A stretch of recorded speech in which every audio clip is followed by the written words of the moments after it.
साथियों नमस्कार, मैं सूर्य कुलश्रेष्ठ, असिस्टेंट प्रोफेसर इतिहास, एक बार फिर से आप सभी के साथ एक वीडियो को लेकर। इस वीडियो में साथियों आज हम जानेंगे कि ग्रेजुएशन के बाद मेरे छोटे भाई बहनों को क्या करना चाहिए। साथ ही माँ बाप के सामने भी समस्या रहती है कि ग्रेजुएशन करने के बाद बच्चों को क्या कराया जाए जिससे उनकी सरकारी नौकरी पक्की हो या वो अपने पैरों पर खड़े हो सकें।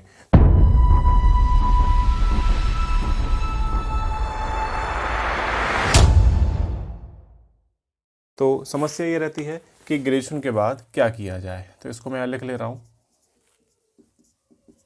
ग्रेजुएशन में जैसे छात्र जो करते हैं वो या तो बीए करते हैं, यानी कि सबसे ज़्यादा छात्र बीए करते हैं, और उसके बाद बीएससी भी करते हैं बहुत से छात्र, और बीकॉम के भी छात्र होते हैं, और बीटेक। तो इस प्रकार से जो ग्रेजुएशन है भारत में, और ये 4 प्रकार के कोर्सेस अधिक किए जाते हैं जिसमें सबसे ज़्यादा छात्र बीए और बीएससी के होते हैं।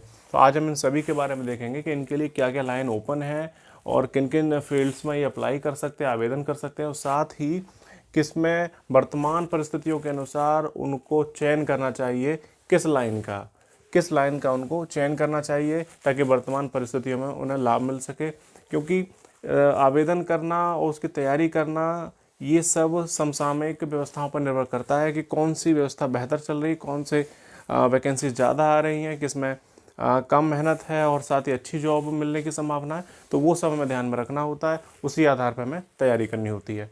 तो सबसे पहले मैं बीए के बारे में बात करूँगा, बीएससी या बीकॉम, इन तीनों को लेकर सबसे ज़्यादा जो लाइन है वो ओपन रहती हैं, क्योंकि यहाँ ओपन कॉम्पिटिशन रहता है। यहाँ सबसे पहली बात मैं अगर करूँ तो आप तैयारी करिए, यानी कि सिविल सर्विस की।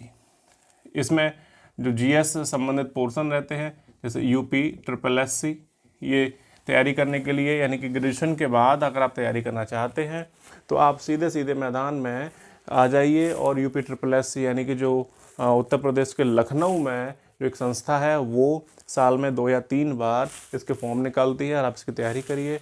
और इसमें बस केवल ग्रेजुएशन मांगा जाता है, चाहे आप किसी भी स्ट्रीम से क्यों ना हो।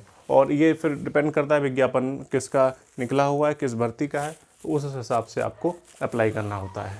इसके बाद तैयारी के लिए आप यूपी PSC यानी कि उत्तर प्रदेश लोक सेवा आयोग, इससे भी वैकेंसी निकलती है, तो यहाँ भी आप अप्लाई कर सकते हो। साथ ही तैयारी के लिए UPSC यानी कि संघ लोक सेवा आयोग, इसकी भी आप तैयारी कर सकते हो। इनके लिए सिर्फ ग्रेजुएशन चाहिए, चाहे आप बीटेक भी क्यों ना हो, आपको सिर्फ ग्रेजुएशन होना है, और वो आप चाहे कितना भी % मार्क्स हो, विद ग्रेस पास क्यों ना हो, 3rd डिवीज़न हो, तो भी आप इन तैयारियों को कर सकते हैं। तो ये रही बड़ी तैयारियां जो मैंने आपको बताई।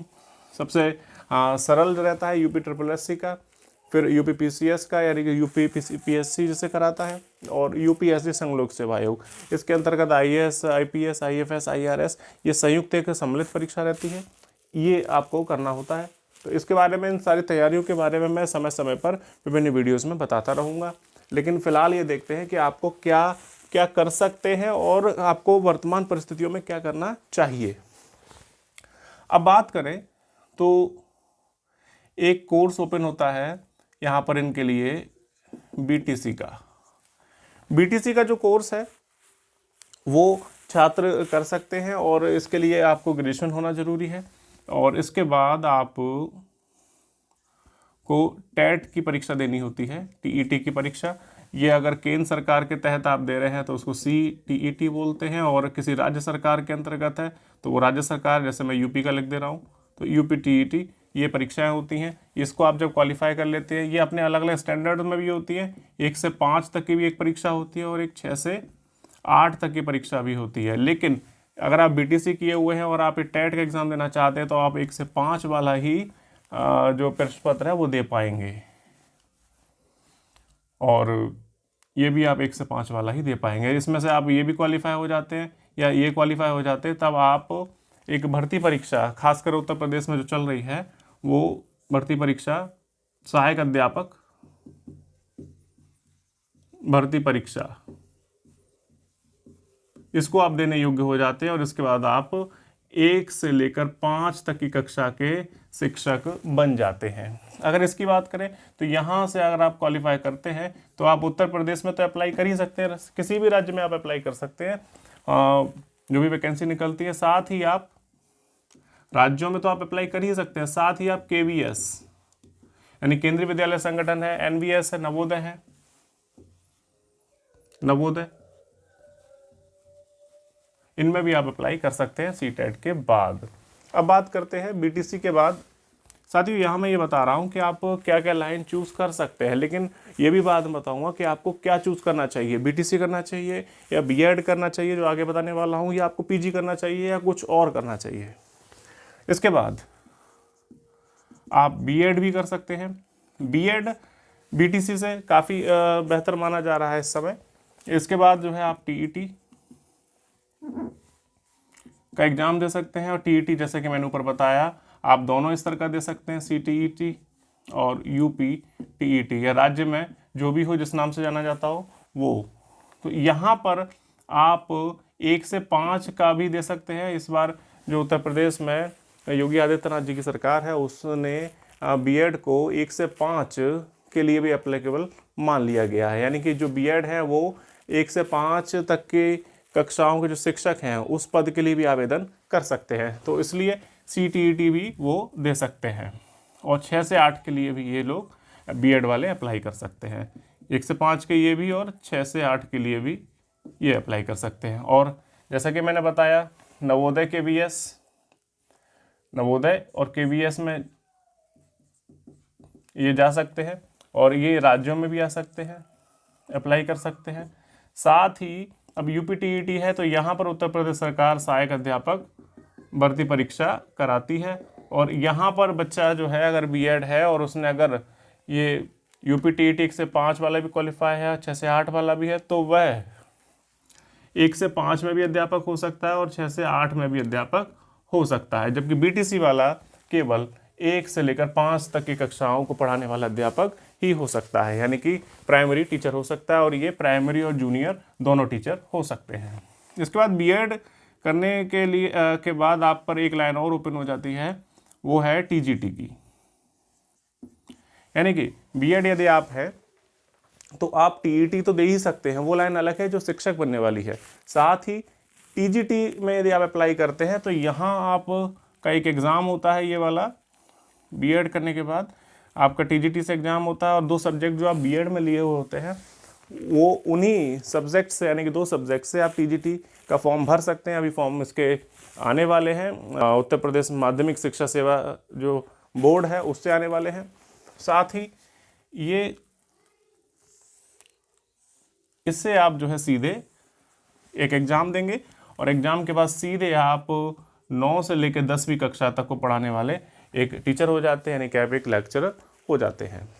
इसके बाद B.Ed को लेकर इतना ही है, और साथ ही B.Ed जो है UPPSC में भी मांग लिया जाता है। जब आप डाइट प्रवक्ता का फॉर्म भर रहे होते हैं तो वहाँ भी इसके लिए थोड़ी वरीयता आ जाती है, तो वो वहाँ ठीक रहता है। इसके बाद आप एक और लाइन ओपन रहती है, वो है PG की, यानी कि पोस्ट ग्रेजुएशन। PG को लेकर जो है काफ़ी सवाल मुझसे पूछे जाते हैं फेसबुक पेज पे, तो आज मैं इसको स्पष्ट कर दूं कि PG करने के बाद आप सबसे पहले तो एग्ज़ाम है PGT का, यानी कि पोस्ट ग्रेजुएट टीचर, और ये है ट्रेंड ग्रेजुएट टीचर, और ये है पोस्ट ग्रेजुएट टीचर। यानी कि आप सिर्फ जो ग्रेजुएशन करें उसके बाद PG करें, यानी कि पोस्ट ग्रेजुएशन करें, मतलब BA के बाद MA करें, या BSc के बाद MSc करें, या BCom के बाद MCom करें। और PGT का जैसे ही आप एग्ज़ाम होता है जो कराता है उत्तर प्रदेश माध्यमिक शिक्षा सेवा चयन बोर्ड कराता है, और इसको अगर आप क्वालिफाई कर लेते हैं तो आप 11 और 12 को पढ़ाने के लायक हो जाते हैं। कक्षा 11 और 12 को आप पढ़ा सकते हैं। तो ये रहा शिक्षक आप जो बनने के लिए 12वीं तक क्या योग्यता होनी चाहिए। साथ ही PG करने के बाद आप एक UGC नेट का एक एग्ज़ाम होता है, जिसमें आपके अगर सामान्य मार्क्स आते हैं तो आप नेट ही क्वालिफाई माने जाते हैं, और यदि आपके अच्छे मार्क्स आते हैं तो आप JRF यानी कि नेशनल एलिजिबिलिटी टेस्ट क्वालिफाइड माने जाएंगे, और आप JRF यानी कि जूनियर रिसर्च फेलोशिप, ये आप फेलोशिप यानी कि एक छात्रवृत्ति होती है वो मिला करती है लगभग 30 से 35 हज़ार रुपये की, जो कि आप PhD करते वक्त ले सकते हैं। तो ये नेट आप तो उत्तीर्ण माने जाते हैं और JRF भी। तो अच्छे मार्क्स आ रहे हैं तो JRF, और एक सामान्य मार्क्स से उत्तीर्ण होते हैं तो नेट आप क्वालिफाई हैं। तो आप जो है असिस्टेंट प्रोफेसर का एक परीक्षा होती है, भर्ती परीक्षा होती है, उसको अगर आप क्वालिफाई कर लेते हैं तो आप डिग्री कॉलेज में शिक्षक बन जाते हैं। तो ये रहा डिग्री कॉलेज में शिक्षक कैसे बना जाता है। वो आप UGC नेट का एग्जाम होता है जिसमें आप नेट क्वालिफाई हैं तो भी परीक्षा दे सकते हैं, यदि आप JRF भी हैं अच्छे मार्क्स वाली JRF भी क्वालिफाई हैं तो भी आप ये परीक्षा दे सकते हैं और आप डिग्री कॉलेज में असिस्टेंट प्रोफेसर हो सकते हैं। साथ ही PG के बाद आप PhD कर सकते हैं। उसके लिए कहीं कहीं यूनिवर्सिटीज में PhD का एंट्रेंस होता है, यानी कि प्रवेश परीक्षा होती है। उसके बाद यदि आप PhD करते हैं, कहीं कहीं एंट्रेंस नहीं होता है, डायरेक्ट एडमिशन होते हैं, कहीं कहीं एंट्रेंस भी होता है, तो वो आप देख लीजिए, यूनिवर्सिटी के अनुसार यह निर्भर करता है। फिर PhD करते ही आप असिस्टेंट प्रोफेसर की परीक्षा दे सकते हैं और आप वही डिग्री कॉलेज में असिस्टेंट प्रोफेसर बन सकते हैं। तो ये रहा PG करने के बाद आपको क्या क्या लाभ मिलेंगे वो मैंने आपको बताया। और यहाँ एक और बात कि B.Ed करने के बाद आप जो है गवर्नमेंट इंटर कॉलेज यानी कि GIC में आप मांग लिया जाता है, जो UPPSC कराता है, यानी कि उत्तर प्रदेश लोक सेवा आयोग जो GIC यानी गवर्नमेंट इंटर कॉलेज, राजकीय इंटर कॉलेज की जो भर्ती परीक्षा आयोजित करा रहा है, तो वहाँ पर भी B.Ed मांगा गया है, तो यहाँ भी आप इसको कर सकते हैं। तो B.Ed से देखिए कितनी लाइन खुल रही हैं कि आप TET भी दे सकते हैं, आप TGT भी दे सकते हैं, GIC का भी फॉर्म भर सकते हैं, PG के बाद आप PGT दे सकते हैं, UGC नेट क्वालिफाई है तो एक लाइन है, और अगर आप JRF क्वालिफाई हो जाते हैं तो PhD करते समय आपको यहाँ पर थोड़ा सा फ़ायदा, यानी कि सरकार से 30-35 हज़ार रुपये मिलने लगते हैं PhD करते समय। तो JRF है तो आपको छात्रवृत्ति मिलेगी, अन्यथा नेट भी है तो भी आप अप्लाई कर सकते हैं प्रोफेसर परीक्षा के लिए। तो ये रहा PG को लेकर। अब बात करते हैं B.Tech वालों के लिए। B.Tech वालों के लिए एक समस्या रहती है कि उनको साइंस ग्रुप में माना जाए या नहीं, क्योंकि शिक्षक भर्तियों में उनके साथ हमेशा ही एक समस्या रही है। तो B.Tech वाले जो छात्र या तो M.Tech करें या वो M.Tech करें, जो कि वो बेहतर समझ सकते हैं, या वो सिविल सर्विस, काफ़ी मांग है इनकी, वहाँ जा सकते हैं क्योंकि इनके सब्जेक्ट काफ़ी अच्छे तैयार रहते हैं, सिविल सर्विस में जा सकते हैं। साथ ही PG प्राइवेट भी कर सकते हैं, यानी कि जो प्राइवेट भी कर सकते हैं, और प्राइवेट जो आप करते हैं या किसी महाविद्यालय से या डिस्टेंस लर्निंग से भी अगर आप करते हैं तो भी वो मान्य है। IGNOU से आप करते हैं वो मान्य रहेगी PG आपके लिए। तो वही PG यहाँ पर इस तरह से वो अपनी लाइन ओपन करा सकते हैं। एक और प्रश्न पूछा गया था कि जैसे कोई छात्र BSc है यानी बायो या मैथ से, या BCom है, तो उसके बाद क्या वह MA कर सकता है, क्योंकि उसे इतिहास या भूगोल से करना होता है MA।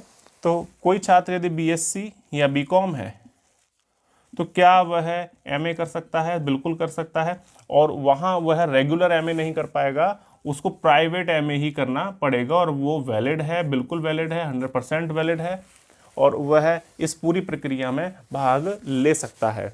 तो ये रहा इसके बारे में। और अब ये तो रहे वो जो क्षेत्र वो जो आपसे खुल सकते हैं, यानी कि क्या करें आगे, क्या आपको क्या प्राप्त होगा, लेकिन आज अब आप क्या चयन करें, वक्त की मांग क्या है। तो मेरे विचार से साथियों, आप यदि ग्रेजुएशन कर रहे हैं या कर चुके हैं तो आपको ज़रा भी टेंशन लेने की ज़रूरत नहीं है। फिलहाल BTC को रहने दीजिए, क्योंकि अब इसका जो एरिया है बहुत ज़्यादा सीमित हो गया है, और केवल अब 1 से 5 तक के शिक्षक बनने के लायक ही अभी इसको छोड़ा गया है। तो आप B.Ed करिए यदि आप शिक्षक लेवल पर जाना चाहते हैं, क्योंकि यहाँ से आपको एक TET का खुलेगा लाइन, दूसरा TGT का लाइन खुलेगा, तीसरा आप GIC में भी अपॉइंट हो सकते हैं, और एक आप किसी अगर कॉलेज में पढ़ाना चाहें इंटर कॉलेज में तो आप एडॉप्ट बेस पर लग भी सकते हैं वहाँ, अगर आप TET क्वालिफाई हैं तो काफ़ी आप इसमें बेहतर कर सकते हैं। B.Ed यदि आप हैं तो फिलहाल ये B.Ed है। और उसके बाद PG की अगर बात करें, PG को के लिए अगर बात करें तो जो PGT का एग्ज़ाम है, असिस्टेंट प्रोफेसर का एग्ज़ाम है, और ये एक ही बात है। तो और PhD यदि आप मेहनत करके कर लेते हैं तो पीजीटी है, असिस्टेंट प्रोफेसर है और पीएचडी की एक उपाधि है, इनके लिए वैकेंसी बहुत कम आती हैं, बहुत ही लिमिटेड रहती हैं और एक अच्छे समय अंतराल पर नहीं आती हैं। तो थोड़ी सी दिक्कत बनी रहती है कि पीजीटी का एग्ज़ाम कब होगा, बहुत सारे उसमें एप्लीकेंट्स भी होते हैं, बड़ी दिक्कत होती है, कॉम्पिटिशन बहुत हाई रहता है। प्रोफेसर की भी अभी जब वैकेंसी निकलती है तो 30-40 से ज़्यादा नहीं निकलती, किसी विषय की जो है 50-60 भी हो जाती है, 100-150 भी हो जाती है, तो अप डाउन ये लगा रहता है। तो वहाँ अप डाउन ज़्यादा रहते हैं इस वाले क्षेत्र में। तो मैं ये सलाह दूंगा, अगर आप वाकई में सरकारी नौकरी चाहते हैं तो आपको बहुत जल्दी नौकरी चाहते हैं तो आपको बीएड करना चाहिए, आपको बीएड करना चाहिए सबसे पहले। इसलिए आप जो है इसमें सभी में अप्लाई कर सकते हैं। दूसरा नंबर पे आपको वरीयता देनी चाहिए पीजी के लिए, ताकि आपके लिए अन्य रास्ते खुलते चले जाएं। पीजी करते ही पहले बीएड करिए, उसके बाद पीजी करिए, पीजीटी आप दे सकते हैं, उसके बाद आप नेट क्वालिफाई हो जाइए, जेआरएफ हो जाइए। तो मेरी ये वरीयताओं में रहते हैं और यही पूरी प्रक्रिया से मैं गुजरा हूँ। मैं बीएड भी हूँ, पीजी भी था और मैं नेट क्वालिफाई हूँ और प्रोफेसर इस समय मैं हूँ, असिस्टेंट प्रोफेसर।